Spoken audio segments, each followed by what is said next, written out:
খবর 24 সাথে আপনাকে স্বাগত। নতুন নতুন খবর জানার জন্য আমাদের চ্যানেলে চোখ রাখুন।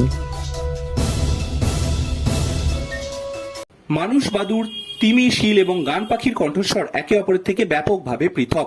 উদাহরণস্বরূপ মানুষ এবং পাখি প্রায় 300 মিলিয়ন বছরের বিবর্তন দ্বারা পৃথক করা হয়েছে, কিন্তু বিজ্ঞানীরা কিভাবে এই পাখিগুলিকে কথা বলতে শেখে তা অধ্যয়ন করে বারবার মস্তিষ্কের অঞ্চলগুলি সংযোগগুলিতে আশ্চর্যজনক মিল দেখেছে, যা এই কণ্ঠ শিক্ষাকে সমর্থন করে।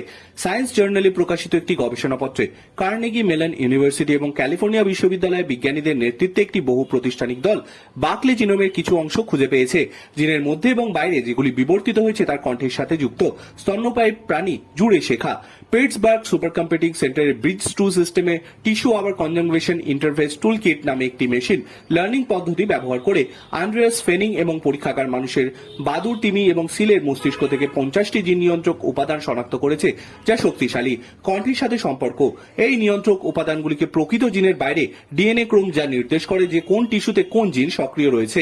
বিজ্ঞানীরা বুঝতে পেরেছেন যে নিয়ন্ত্রক উপাদানগুলি আচরণের বিবর্তনে একটি বড় ভূমিকা পালন করে, কিন্তু জিন অধ্যয়নের ক্ষেত্রে তাদের অধ্যয়ন করা অনেক বেশি কঠিন।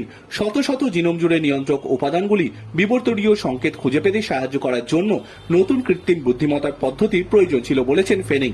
নতুন গবেষণায় সংশ্লিষ্ট লেখক এবং সিএমইউ এর রে স্টেফেন লেন কম্পিউটারের বায়োলজি বিভাগের অধ্যাপক নিউরোসায়েন্সের ইনস্টিটিউটের সাথে যুক্ত।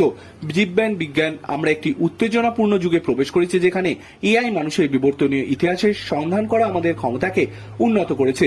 জিন নিয়ন্ত্রক উপাদানগুলি অধ্যয়ন করার জন্য একটি মানসিক চিত্র তৈরি করার প্রয়োজন, যেগুলি কণ্ঠশিক্ষার আচরণ সহ প্রজাতি প্রাসঙ্গিক মস্তিষ্ক অঞ্চলে সক্রিয়। সেই প্রাসঙ্গিক মস্তিষ্কের অঞ্চলটি ইউসি বার্কলে মাইকেল ইভিয়ারতে গবেষণাগারে পরিচালিত। এই গবেষণায় আবিষ্কৃত ভোকাল লার্নিং সম্পর্কিত জিন এবং জিন নিয়ন্ত্রক উপাদান উভয়ই অটিজম স্পেকট্রাম ডিসঅর্ডার সম্পর্কিত জিনোমের কিছু অংশে থাকে।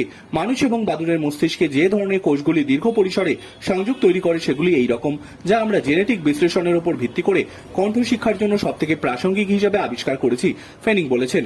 শরীরশিক্ষা এবং জেনেটিক্স উভয় স্তন্যপায়ী প্রাণী এবং মানুষের মধ্যে বক্তৃতা উৎপাদনের কণ্ঠশিক্ষার বিবর্তনের অন্তর্নিহিত এক প্রক্রিয়ার দিকেই তা ইঙ্গিত করছে।